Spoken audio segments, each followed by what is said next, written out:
everybody, welcome to Chinese Pod. I'm Joy. And I'm Joe. And today we're going to talk about the character map for the Chinese character 蛋, which means egg. So the easiest word you can learn with this word is 鸡蛋. 鸡 is chicken, 蛋 egg, 鸡蛋 egg. Do you know any other meanings for 蛋? Interestingly, in German we use this word eggs, like the German word for eggs, to refer to some male body parts that resemble eggs. And I do think that's the same in Chinese. It is the same thing in Chinese. But today we're going to focus on more words that are related to 蛋, and some of them do have some insulting meaning. So let's check out today's episode. Okay, so we talked about the most basic word for egg. That's 鸡蛋. So 鸡蛋, that's first tone, fourth tone. So Joe, I know that you grew up in Germany. Have you ever had chickens? We didn't have, like my parents didn't have, but my aunt had chickens. So how many eggs do your chickens lay in a day? If I remember correctly, it was like one for each day or like second day or something like this, because it was like sometimes when you go in there in the morning, like, oh, maybe today, and then you're like, oh no, no egg today, but the next day, oh yeah. So you can buy the lottery when you get an egg. Yeah, it's kind of a good luck game. Okay, so laying eggs is 下蛋. 下 is the word for down. So when you down egg, it's the verb for laying eggs. So 下蛋. 下蛋, and that sort of makes sense, right? So how would I say if I want to say when I was a kid, like the chicken laid eggs? Okay, so if your chicken laid an egg, you can say 我的鸡下蛋了. 我的鸡, my chicken, 下蛋了, verb, and then you finish off the sentence. So 我的鸡下蛋了. My chicken laid an egg. Okay. 我的鸡下蛋了. Yeah. Oh my God. What's wrong? Look at this. A legal letter. See? They claim that our product name and website infringes on their trademark. But we have a registered website and a domain name. But did you ever file a trademark? They are actually demanding that we sign over our domain name. Did you know that not having a trademark registration is not only important for the brands and trade names you use for your goods and services, but also for your website? Don't risk losing your domain name and social media pages because of a trademark dispute. The Trademarkers Network of intellectual property attorneys can file your trademark reliably and also give you guidance if someone else before you has filed or registered a trademark with your brand. Go to www.trademarkers.com today to make sure you get the brand protection you deserve. Okay, so after your chicken has laid many eggs or a few eggs, you can make an omelet for sure. Do you know a very famous Chinese egg? Oh, are you talking about the kind of weird-looking, greenish, transparent, and sometimes a little bit smelly one? Yeah, the fermented one. The 1,000-year-old egg? Yes, the 1,000-year-old egg. That's 皮蛋. 皮蛋. 蛋. Wait, that's like leather egg, right? Yeah, or like Translated. or skin. Leather egg, or like pea. Leather or skin. But it's very leathery on the outside, and it's kind of black. So it resembles leather, you mean? Yeah. Joe, 你喜欢吃皮蛋吗? 我很喜欢. Really? I I love actually it. know a lot of people who think it's super gross. Yeah, most people I know think it's really gross. But actually, when my family came here, they all loved it. I don't know, maybe that's the German thing as well. Yeah, maybe the flavors of a fermented egg. It's kind of like blue cheese. Not everybody likes it. But some love it. Same here. Yeah. So you can say 我喜欢吃皮蛋，但是我的朋友不喜欢吃皮蛋. I mean, I like it, but my friends don't like it. So I'd probably say that. You don't like it? It really depends on how it's made. I've had both experiences. Okay. Yeah. So I'm on the fence about 皮蛋. So what other dishes do we have? Because there are probably a lot of dishes with 蛋 inside, with eggs, right? So what else do we have? Okay, so if you say fried eggs or scrambled eggs, we can say 炒蛋.炒蛋. 炒 is like stir fried or fried. 炒蛋. Can you think of any other egg dishes? Not necessarily egg dishes per se, but definitely some dishes with eggs inside. So for example, like cake. Oh, yeah, right. So cake in Chinese does have the word egg in it. That's 蛋糕. So it's 蛋糕. Yeah, 4-1. And 糕 just means cake. So it's like egg cake.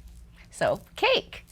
So when I was a kid, my grandma always did cakes on the weekend. And my favorite one was chocolate cake. How would I say this? Like my favorite cake is chocolate cake. So chocolate cake, that's 巧克力蛋糕.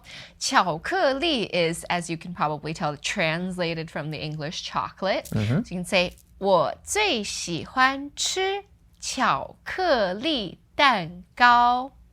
My favorite cake is chocolate cake. And I could pair this up with any other kind of cake, right? For example, strawberry would be 草莓. Yeah, 草莓蛋糕. That was my favorite when I was young. So you can say 我最喜欢吃草莓蛋糕. I love to eat the most strawberry cake. Okay, so I have another dessert type that's really, really popular, and I really love this. It's the egg tart. Wait, how do we say that? It's 蛋 and 塔. Exactly. 蛋挞. So actually, 塔 sounds like tart. So again, it's the sound translation. And the most popular one that I really love is from Hong Kong, which is from Macau, which is from Portugal. So we call this 葡式蛋挞. 葡式. So 葡 is for... 葡 is short for 葡萄牙, which is Portugal. And then 式 means type or style. So 葡式, Portuguese style, and then 蛋挞. Okay, so I'm going to give you a sentence to bring it all together. 香港的葡式蛋挞很有名. So Portuguese style egg tart from Hong Kong is very popular. Exactly. 有名, to have name, which means to be very famous. Oh, I have another one, which is very common and you literally find it in every restaurant. And the word for it is very pretty too. It's 蛋花汤, which is egg flour soup. Yeah, so 蛋花汤 or egg flour soup. The reason it's called egg flour is that when you put the egg into the soup before it cooks, you stir it so it scatters. And it's also commonly known as egg drop soup. So you can find that in Chinese menus. And I really love it because it's a very light soup, but you can add different things to it like seaweed or vegetables. But sometimes when they add like a little bit too much salt or maybe even too much MSG, it gets way too salty. Like that happens quite often actually. Yeah, so if this bowl of egg drop soup is too salty, I would say, 老板,这碗蛋花汤太咸了. Oh, sorry, boss. Like this bowl of egg flour soup or egg drop soup, it's just too salty. Okay, so now we're going to move away from the literal meaning of 蛋, actual eggs, to other expressions that use the word 蛋. Now, some of them are insults. I think you might know them already, but I'm going to cover one first. That's not quite an insult, but we can say this colloquially if we messed up or if we're saying, oh no, darn it, I did something wrong. So, for example, if you're about to be late, you can say 完蛋了. So that's 完蛋了. 2-4. Exactly. And 完蛋, the literal meaning is end eggs. My eggs are done. My eggs are done, I'm done. Yeah, exactly. Done. I'm done. So if you're about to be late, you can say 完蛋了,我快要迟到了. And I think we can use this when we are like kind of warning somebody else or like telling somebody else, oh, that's not good, you are done. Yeah, you're gonna be in trouble, basically. So if you want to say somebody else is gonna be in trouble, they would say 你完蛋了. The context of it would be if you found out someone didn't do their homework or skipped a meeting, sent the wrong email, you'd be like, oh no, you're gonna be in big trouble. So your eggs are gonna be done. And what other words do you know with 蛋 that are actual insults? I'm curious to know which ones you're gonna mention. Hi, my name is Lucy, and I wanted to tell you about some of the changes that we are making to our podcasts. So, in the past, we maintained one podcast in which we have been publishing all our episodes across all proficiency levels. But we listened to a lot of feedback, and you were telling us that it's not really beneficial for a beginner to have advanced level podcasts in the mix. And likewise, intermediate and advanced learners do not really benefit from beginner lessons.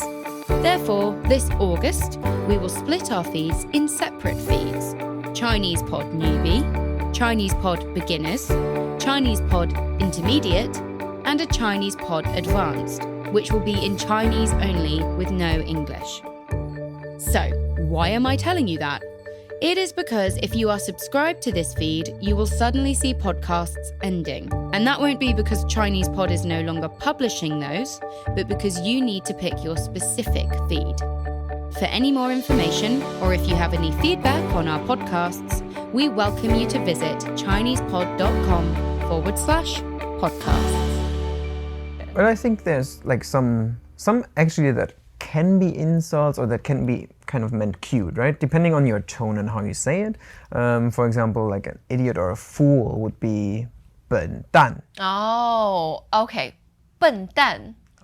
So 笨 is fourth tones, and then 蛋 is also fourth tone. And 笨 means stupid. So if you're saying somebody is a dumb egg or a stupid egg, it just means you're saying they're not very bright. And I guess in some contexts it could be endearing because some people find it to be kind of cute and non-threatening. So it depends on how you say it. I know that you can refer to a bad person as like 坏蛋. Ah, yes. 坏 means bad. So a bad egg. Oh, we have that in English too. He's a bad egg. Oh, we say that in English? Yeah, he's a bad egg. Bad egg. You're a bad egg. 坏蛋. 坏蛋, bad egg. 坏蛋. So you can say 你是大坏蛋. Like a very bad person. Very big bad egg. That's 3 times the fourth tone. 大坏蛋. Yeah, true. Or I think sometimes I would hear parents saying it to kids, like, oh, so-and-so, 他是坏蛋. Don't be his friend.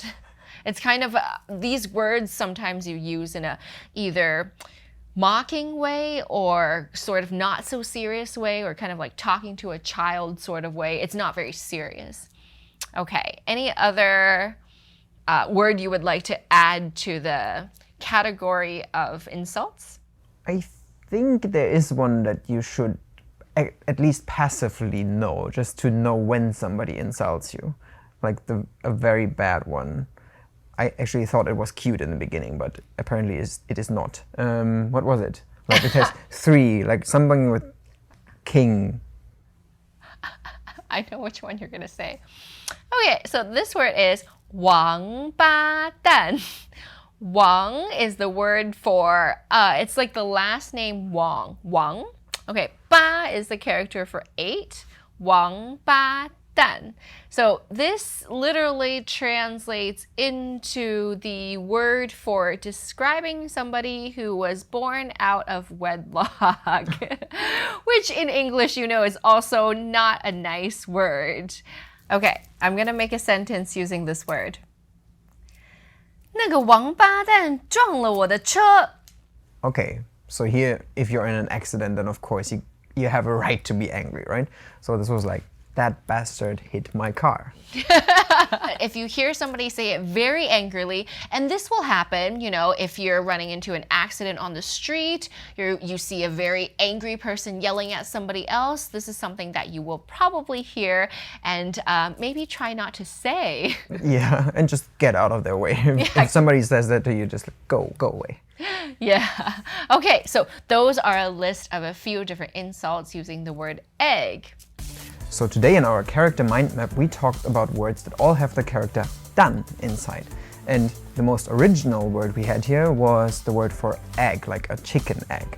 鸡蛋 And we talked about different dishes that all have eggs inside. For example, a cake, 蛋糕 or fried egg, 炒蛋 and the very beautiful egg flour soup. 蛋花汤 And then we talked about a little bit of another meaning of dan, which is more like for not necessarily insult, but for negative connotated words. So for example, we had this one thing which is very practical to use when you say like, oh, I'm done, I'm over, oh God, I'm finished, darn. 完蛋了 And then we taught you some words that you should be able to understand. So in case somebody talks to you and is not about food, and he calls you something with dan inside, egg, just make sure you stay away from these people. Yeah, exactly. And if you know any more of these words, if you look them up or you come across them in your life, you can leave them down below in the comments. Thank you so much for joining us today. I'll see you next time. I'm Joy. And I'm Joe. Bye-bye. Bye-bye. As usual, ChinesePod provides an extensive selection of learning materials for this lesson on its website, www.chinesepod.com. You can access this lesson directly with the lesson number 4350. So just go to www.chinesepod.com/4350 and you will find a transcript, vocabulary, and much more. The link again, www.chinesepod.com/4350. Chinese Pod.